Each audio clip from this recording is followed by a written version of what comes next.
Hello everyone, I'm Brian Vohaska. I'm a researcher at Filecoin, and I'm here to talk about secret single leader election. It's kind of a mouthful, so if I say it backwards, forgive me. This talk is going to be mostly a problem presentation, right? This is an open problem. We haven't solved it. If we did, I would be very, very happy. It would solve many, many problems for many blockchains, but we haven't. So a lot of this is going to build off what Henry talked about already, right? Expected consensus, a lot of consensus issues. It would be really awesome if there was a single leader, a canonical leader, and something to that effect, right?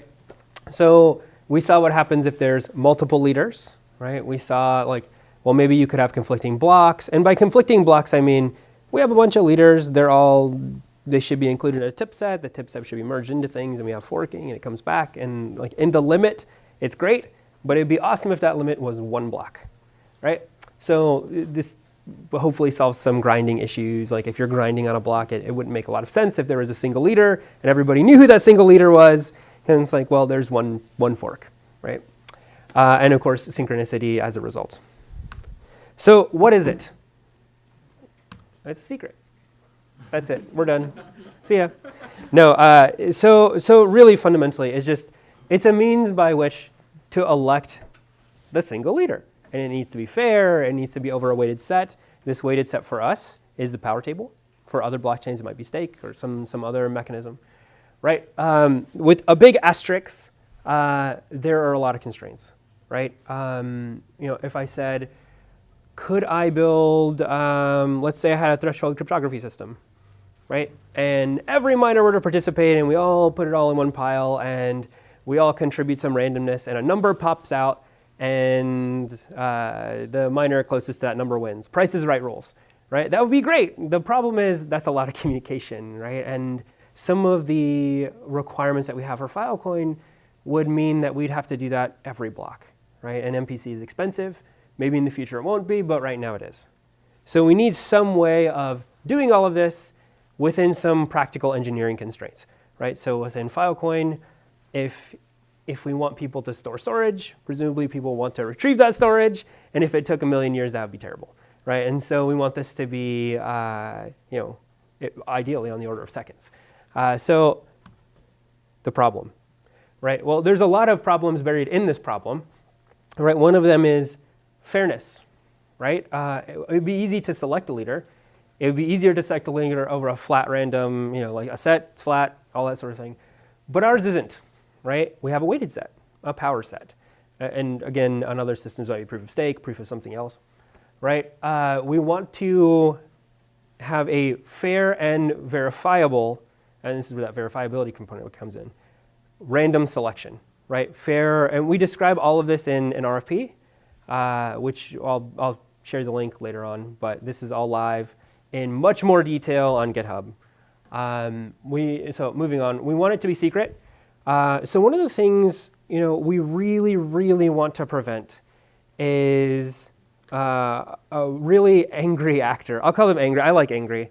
A really angry actor from just being like, you know what? I really dislike Henry today, and I know he's going to be the block leader. So I'm going to go over his internet connection. I'm going to go outside his house. I'm going to chop the connection, right? Well, that would be terrible, right? So we need a way of sort of avoiding this denial of service for anyone, right? Or for any collection of people, some threshold of people, some pool of people, something like that. So the secret component is very, very, very important to us. Unpredictable, right? So you can have something that's random, but it's predictable. I know that sounds really weird. I was like, but if I knew, let's say I had some sort of function, again, threshold cryptography or something, right? And I could manipulate the randomness that goes into the system, then I might be able to predict or simulate the next step of that thing, right? An example might be a VRF where I know the randomness going in, right? So I can simulate, did I win or not? Well, that might be bad for us, because then you can have I'm a storage miner or whatever the case is, and I simulate, I find I'm not the leader, I'm angry, so now I go looking for other people who might be the leader. If it's not unpredictable, this could be bad. If there's a collusion of people, there's enough people, and they can start to make very small predictions about, well, you know what? This is a power fault tolerant system, right? So the amount of storage you have makes a difference on the probability that you're going to win an election. Well, if I have enough people colluding together, maybe I could deny their service, even though I don't necessarily know maybe who they are, right? So we want it to be unpredictable. Somebody must have thought of this. Yeah, of course, right? Like, surely. An example of this might be Algorand, right? So Algorand is this, we probably all know this being here, fantastic, right? And they have like a mostly single leader-y sort of thing where they have a committee, they elect people, they do all that sort of stuff. Doesn't quite work for us for a variety of reasons, which we get into on the RFP, but it's probably too much here. We can talk about it at the workshop, I believe, and we can go into detail. There's a ton of active work, I think. How's this pronounced? I always get it wrong. Oberos? Oberos. Thank you. Definity and all these people. They all have something that almost meets our requirements, but not quite. And we can go into why that's the case. Again, on the RFP. So this is kind of where it all falls down, right? This is a lot, right? And sort of like going back to the original example I said about threshold cryptography, it would be awesome if we had something that was really fast, in this case, like computationally efficient, right? So imagine I had some sort of fully homomorphic system and we were all doing some sort of computation. It spit out an answer every block, right? That would be great. Probably not computationally efficient. In some of the threshold cryptography systems, and I say some, so big asterisks, you need a lot of communication, right? So everybody needs to add their shares, their shard, whatever you want to call it, so that we can all collude and build some sort of system, oftentimes some sort of polynomial-based thing, and then have this sort of master function which will tell us who the winner is, right? Complexity of communication is a little rough, right? We want our thing to be fast. We want people to be able to get their storage really fast, or to put storage on chain really fast, or to get paid really fast, right? So communication complexity is a thing. On-chain efficiency, right? So this is something that we also want, and that's, there are constructions, and we've sort of toyed around with these, where we get all the benefits we've described previously, right? It's like super fast computationally. I haven't talked about liveness or scalable, but it's those things. The issue is, in order for it to work, we need to start like a gigabyte on-chain every block. So that doesn't work. So we need something else. So on-chain efficiency is, can we come up with some system where we have just a tiny bit of state we need to maintain on-chain, right? Maybe that's a random beacon. Maybe that's something else. Maybe this system, in the case of threshold cryptography, could give us randomness that we put on-chain, that like as long as one honest miner is there, it's fine, right? So on-chain efficiency, again, very important. Another component of this is we have storage. We have proof of space-time, proof of replication. These things take up space on-chain. If our single secret leader election takes up most of the chain, we can't store stuff. This would be very bad. So we want to avoid that, right? So scalable in the number of miners, right? This is something that has come up recently where, imagine, again, I'm using threshold cryptography, a part of this because I like it. Let's say you had an identity-based encryption model, right? And so you know who's sort of in your set of identity-based encryption stuff, right? So you have your master key, and you have this like set of miners that has identities. Well, now you want to add some, right? I want to add people to this set. Well, what do you have to do? Well, there's some communication that has to happen, right? You have to do all these sorts of things. I want to remove somebody, so some more communication has to happen. You have to do these sort of things. That can get very expensive, right? And so, for IBE, there are solutions that maybe we can shrink this. But the idea is these are considerations you do need to consider. There are constructions where they're limited in the amount of communication necessary to update this set, right? Liveness. Well, obviously we want liveness, right? It would be terrible if Filecoin just stopped one day. That's not something we can do, right? If people can't, again, retrieve their storage, then this is a deal breaker, right? So it needs to continue no matter what happens, right? So why do we care? Well, that's why we care. Yeah, that's all. No, so obviously, we have files. People need to get their stuff, right? I mean, if I can't get my stuff back, why would I use Filecoin, right? And so we need some of these components, like synchronicity, right? We need everybody to know what's on chain, where things are.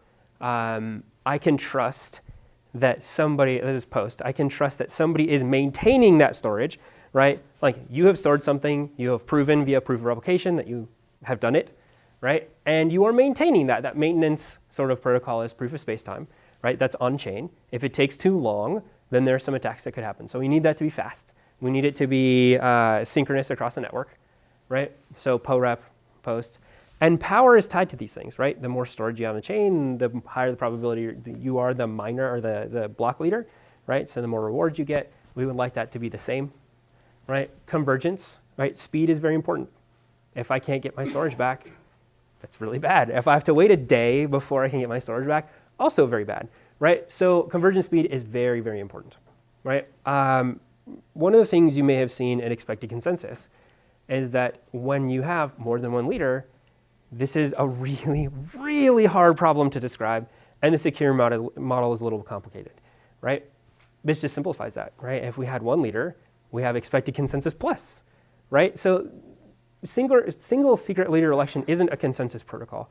It's almost like a bonus that we're trying to add to expected consensus. So expected consensus plus, right? If we can achieve all of these things, put it into expected consensus, well, now expected consensus is consensus with expectation of 1.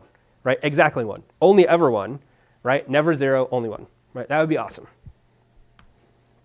So this is getting into sort of where all of this data is. It's there. This is in a lot more detail, right? My goal today was to present this problem and to sort of set us up for the workshops. So we're going to talk more about, hopefully, I'm going to talk more about secret single leader election. This is something that is very important to me. It's sort of my research interest. All of this data in a lot more detail is on this RFP. There is money tied to it. So if, like a motivating factor, please work with me and submit a proposal, or maybe we should need more money because they have to work with me.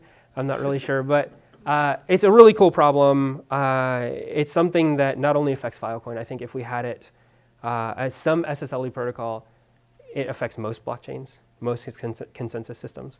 So I think this is a pretty big impact, right? It's of course a pretty big impact for us since it's an RFP, but that's what I have, right? Any questions? I'm sure there are many. Perfect. All right. Cool. Then I'm done. I guess one quick question: if people wanted to apply, how would they do that? Let's see, hold on, does it work? I had this all set up to actually scroll over. So you go to this link, right? And here's all this stuff that I was talking about in more detail instead of qualitatively. And at the very bottom, there you go. This gives some instructions, right? So like, what does success look like? And then RFP application instructions. This is really weird. Not used to this. And then it's kind of like follow the numbers, paint by the numbers.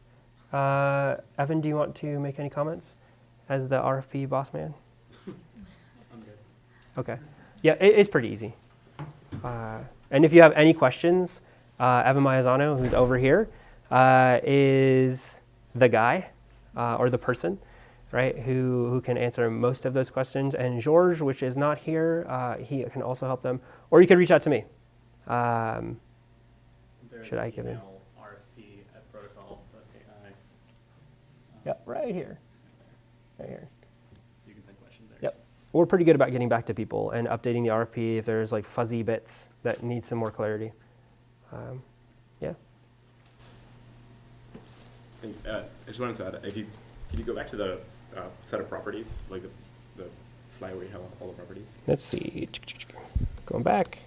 This one? I think that one of the key things here is the communication complexity. So things like Algorand and so on, where they have this additional like Byzantine agreement in between, just create this communication complexity within the block time, which is like really prohibitive for our practical use cases. And really stressing the fact that like here constructions that have that require a lot of messages between thousands or potentially millions of participants are just not going to work very well. That the O of N there is like really important. That O of N that there comes from like block propagation or things like that are measured in that. You know, and so I think this is constructions that require all kinds of committees coming together and doing things are likely to be really hard to use in practice. One guess that we have is that there might be a straightforward cryptographic construction that allows you to just use, to either hide the, in a way be able to create commitments of the power table and hide who exactly the participants are to make it secret, but effectively just have the weighted distribution and be able to compute over that directly from the information in the chain without having to have any messages to any party. So there's probably a variety of very interesting protocol directions where this could go that could yield a really good solution here. We have a bunch of like potential constructions that we might be able to go to during the workshop. Like we can discuss some of the things that we've thought about and kind of where they break down, where those kind of attempts are, because there's a lot of maybe forward progress made in some of those. We explored the space, but we found a whole bunch of reasons why those don't work, and those might be interesting. And so maybe we can do some of that during the workshop part. Yeah, we also have some of that code for some of the constructions on GitHub. I don't think it's released yet, but we can get to that, and it shows like exactly here's where this breaks down, here's where this breaks down, and it sort of goes algorithmically about why that is the case. Would that be helpful to people if they had sort of a candidate construction that is in code that broke down? Okay, yeah, then we can open source that. All right, sweet.